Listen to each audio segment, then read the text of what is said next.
I'm writing this at 2019 in the morning from my daughter's old bedroom, the one with the faded soccer posters still on the wall and a twin mattress that sags in the middle. I've got a half-empty glass of water on the nightstand and nowhere else to go. My wife of 11 years is in our bedroom down the hall. Except she's not my wife anymore. Not really. Not after what I found out 3 weeks ago. And my best friend of 22 years is the reason why.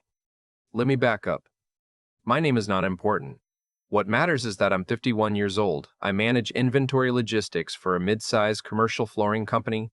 I coached my daughter's youth soccer team for 4 seasons, and until recently, I thought I was a decent judge of character. Turns out I was wrong about the 2 people closest to me.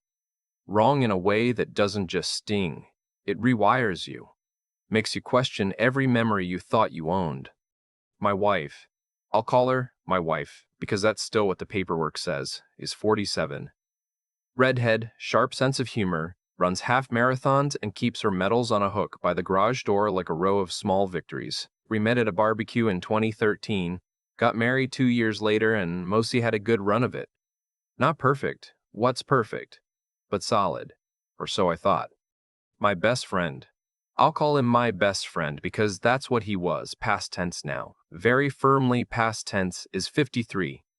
We go back to our mid-20s, back to a 2-bedroom apartment we shared when we were both broke and figuring ourselves out. He was the best man at my wedding. He gave a toast that made my mother cry. He coached the soccer team with me for 2 of those 4 seasons. His name is not in any list I care about anymore, so I'll just call him what he turned out to be, a fraud. He's a financial advisor. Good one, apparently. Has his own small firm, drives a clean gray Audi, always picking up checks at restaurants, always making sure you knew he was picking up the check. My wife always said he was the most generous person she knew. She said a lot of things about him. Over the years. I filed most of them under "she appreciates our friendship" and kept going. I work early shifts. I'm usually out of the house by 6:15, back by 4. It's not glamorous, but I like it. I like the routine, the quiet of the early morning drive, the satisfaction of a problem solved before most people have finished their coffee. My wife works from home, marketing consultant, flexible hours. I never thought much about the fact that the fraud often worked from home too. Client meetings, he said. Calls that ran long. Sometimes he'd be at our kitchen table with his laptop when I got home, and I'd make 3 coffees, and we'd all sit there together. And I genuinely thought that was just what a long friendship looked like. The thing that cracked it open wasn't dramatic. That's the part nobody tells you. It wasn't a lipstick collar or a suspicious text that buzzed at midnight. It was a calendar notification. My wife and I share a Google Calendar, her idea, years ago, for scheduling around my daughter's soccer and her client deadlines and the general chaos of 2 working adults. I never really used it, mostly just scrolled past her color-coded entries when I was looking for something else. But 3 weeks ago, I was trying to find a dentist appointment I'd made back in October, and I was scrolling through her calendar by accident. I'd opened hers instead of mine, didn't realize it immediately, and I saw a repeating entry, every Tuesday and Thursday from 10 a.m. to 1 p.m. The entry was labeled WFH Focus Block with a little lock icon she'd added, the kind you use to signal, "Don't schedule over this." Nothing strange about that, except it had been there every week for 8 months, and when I checked the sharing settings, still half thinking I was in my own calendar, I saw it was shared with one person. Him. I sat with my phone in my hand for a long time. My first thought was that I was misreading something. My second thought was that there was some professional reason. Maybe she was helping him with a marketing proposal. Maybe they'd started some side project and hadn't mentioned it. I talked myself through 12 reasonable explanations in about 4 minutes. Then I checked the entry history. She'd created the original one the week after a weekend trip the 3 of us took to a lake house with a group of mutual friends. I remembered that trip. I remembered thinking everyone had a good time. I didn't confront her that night. I didn't confront him. I'm a logistics guy. I think in systems. I understand that if you want to know what's really happening, you don't tip your hand, you gather information first, and you only act when you know the full picture. What followed was 2 weeks of being the world's most attentive and apparently oblivious husband. I started coming home at irregular times just to see. Twice he was there when I got back, Both times on a Tuesday. I noticed things I'd stopped noticing. The way she touched her hair when he talked. The way he always managed to be standing a little closer to her than he needed to be. The way they had a rhythm of conversation that had nothing to do with me, even when I was sitting right there. I checked our cell plan. I pay for both our lines and pulled the usage summary. There's a feature through our carrier that shows call duration logs. Not content, just timestamps and lengths. Every Tuesday and Thursday morning for the past several months, a call to his number, 7 to 15 minutes, usually around 9:30, consistent as a train schedule. That was enough to tell me I wasn't imagining things. I want to be clear about what I felt in that period because I've spent a lot of time trying to be honest with myself about it. The dominant feeling wasn't rage, it was grief, a preemptive, quiet grief, like when a doctor says we need to talk, and before they get the next sentence out, you already know your life is about to become unrecognizable. I grieved the version of my marriage I thought I'd had. I grieved 22 years of friendship that I now had to look at differently. Had to go back and re-examine every memory and wonder which ones were real. That's the thing about betrayal on this scale. It's not just the present it ruins. It reaches back. When I finally confronted her, it was a Thursday evening. He had been there earlier in the day. I could tell. There was a second coffee mug in the dish rack that she hadn't mentioned, and her energy was that specific kind of careful that I'd started to recognize. I waited until after dinner. I waited until the dishes were done and she'd poured herself a glass of wine and settled on the couch. Then I sat down across from her and I said, "I know about the calendar." The look on her face told me everything I needed to know before she said a single word. It wasn't confusion. It wasn't the face of someone trying to figure out what you meant. It was the face of someone who had been waiting for this moment and had decided, somewhere in the preparation, to go down a particular road. She said, "I didn't plan for it to happen." I said, "How long?" She looked at the window. "About 8 months." I asked her to explain the Thursday afternoons. She said they'd meet at a coffee shop, sometimes his office, sometimes, and here she stopped for a second, sometimes here, when I was at work. I asked her if she understood what it meant that she'd used our shared calendar to coordinate it. She said she hadn't thought about it that way. I told her she was either lying or more careless than I'd ever given her credit for, and either way it didn't matter much at this point. I want to say I kept it together. I mostly did. My voice shook once. I didn't yell. I asked her what she wanted to do and she said she didn't know yet. She needed time. She hadn't expected me to find out this way. I told her I wasn't interested in the mechanics of how she'd expected it to go. I slept in my daughter's room that night. I called him the next morning. He picked up on the second ring, which told me she'd already warned him.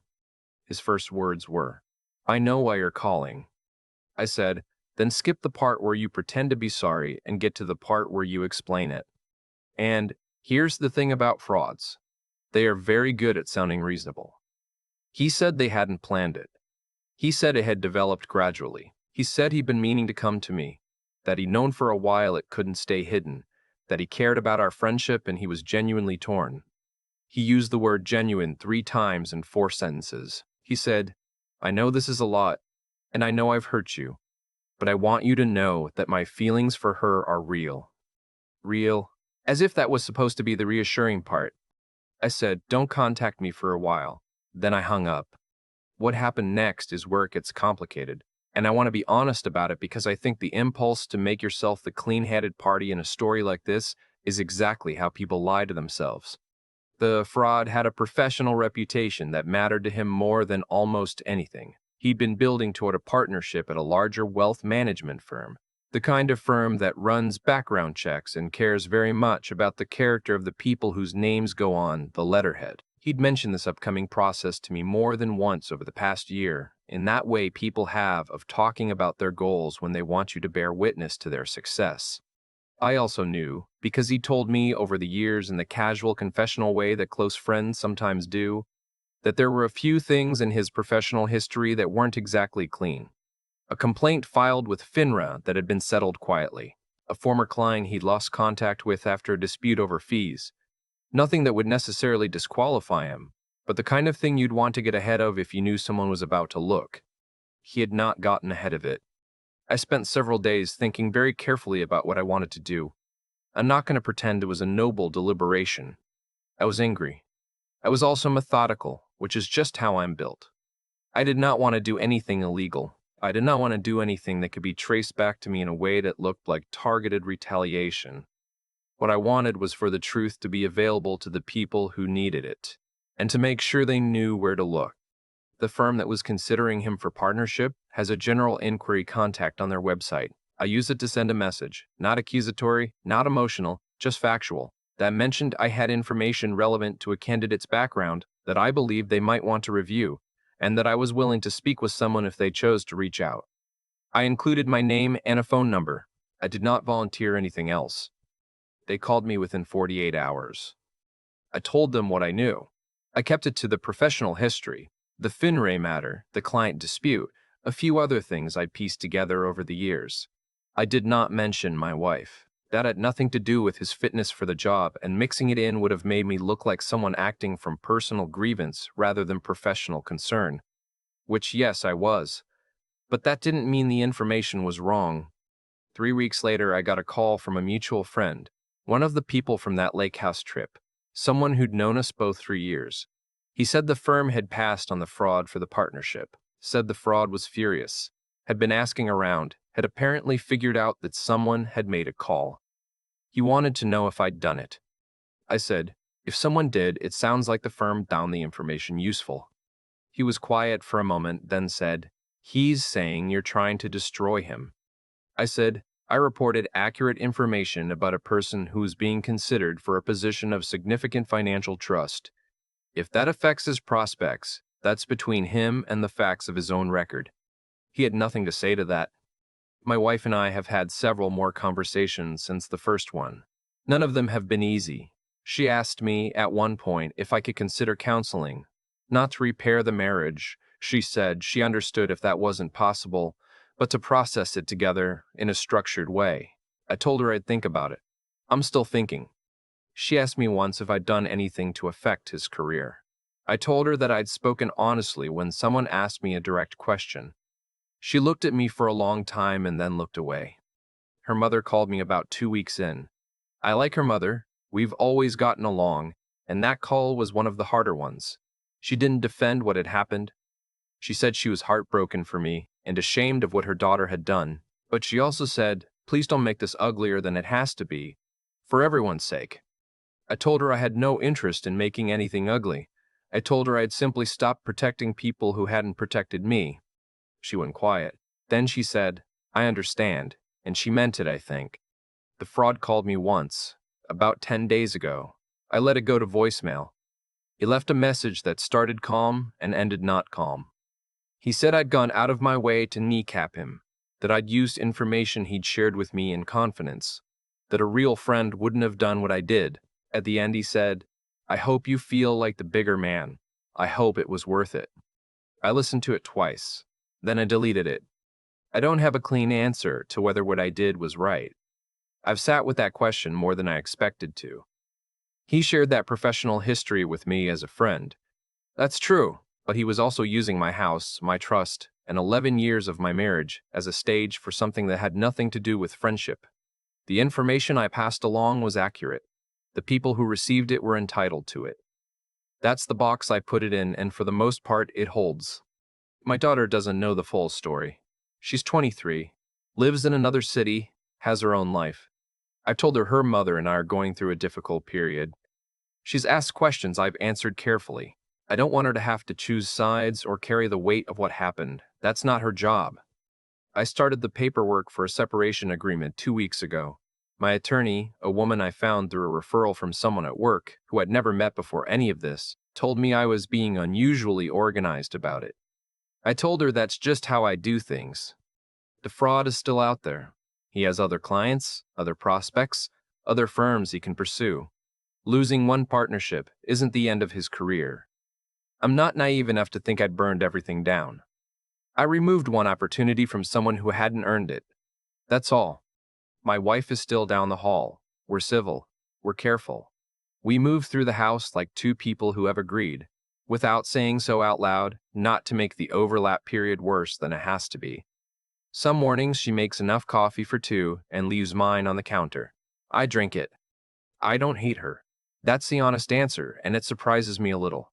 I think I loved her in a way that was real, and I think she probably loved me in a way that was also real. And I think those two things can coexist with what happened without any of it making sense. People contain contradictions. I'm old enough to know that. What I feel, mostly, is a kind of clear-headedness. Like when you've been fighting a low-grade headache all day and it finally lifts and you realize how long you'd been accommodating the pain without even registering it. I'd been making myself smaller in ways I didn't fully recognize for a long time. Fitting myself around other people's comfort, around around a version of my marriage that I'd worked very hard not to look at too carefully. I'm not doing that anymore. I'm going to move out next month. I've got a place picked out. A one-bedroom in a neighborhood I've always liked but never lived in, closer to the gym I used to go to before I stopped making time for it. It has a small balcony that faces east. I will drink my coffee on that balcony in the mornings, and I will not have to wonder who else has a key to my calendar. I keep thinking about something my daughter said to me years ago when she was maybe 12 and going through a hard time with some kids at school. She asked me why people were mean to people they were supposed to like. I told her I didn't have a great answer, but that sometimes people made choices out of fear or selfishness or just plain weakness, and that those choices said everything about them and nothing about her. She told me that was easy to say when you weren't the one it was happening to. She was right. She's always been smarter than me. I don't know what the next chapter of my life looks like. I know it doesn't include being anyone's fallback position or anyone's kept secret. I know it includes the east-facing balcony and the gym, and eventually, not now, but eventually, the willingness to trust again, carefully, with a lot more attention paid to what the calendar actually says. I'm 51 years old. I've got time to rebuild. And at least now, when I look in the mirror, I recognize the man I see. There's a voicemail I deleted that I still hear sometimes when the house is quiet.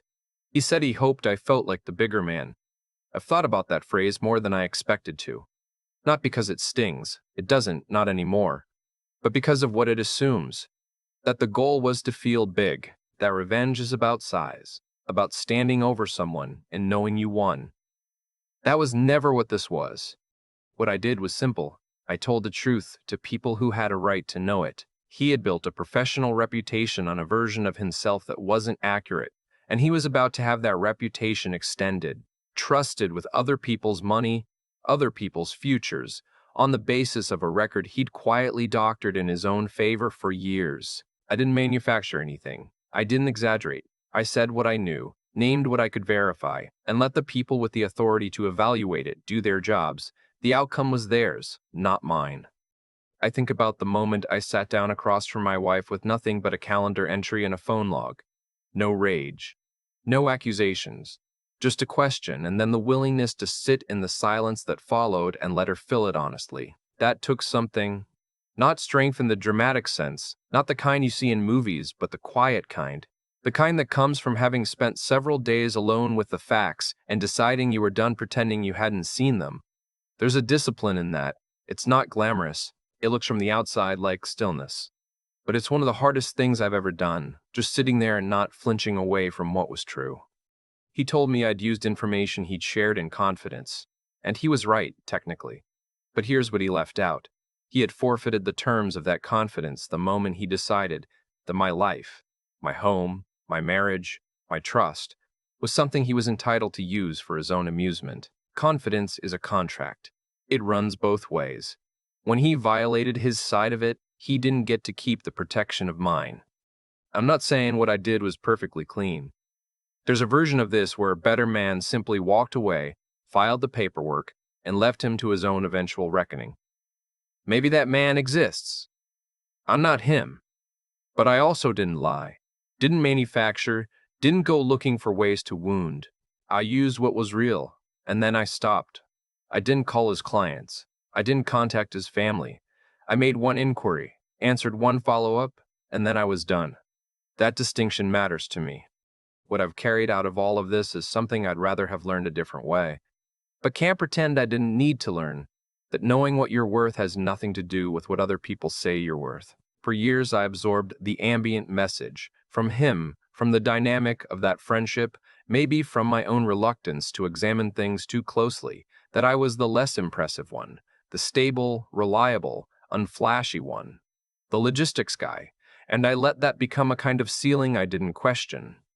I'm done with that ceiling. I'm 51 years old, I make careful decisions, I keep my word, and when I was pushed to a place where I had to choose between being comfortable and being honest, I chose honest.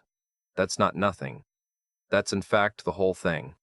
The east-facing balcony is going to be enough.